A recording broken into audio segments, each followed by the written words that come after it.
जिन्दगीमा सबै कुरा पाइन्छ, तर एउटा कुरा पाइँदैन, समय। जो समय गुमाउँछ ऊ सपनाको हत्या गर्छ।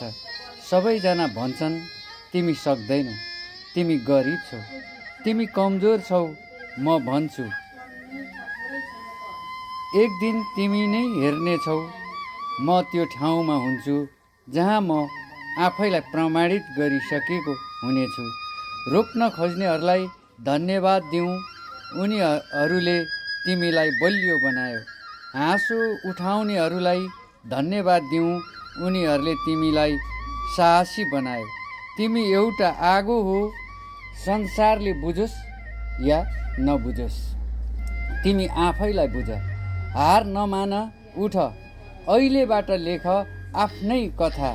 तिमी पनि सक्छौ, तिमी पनि सफल बन्न सक्छौ। जय नेपाल।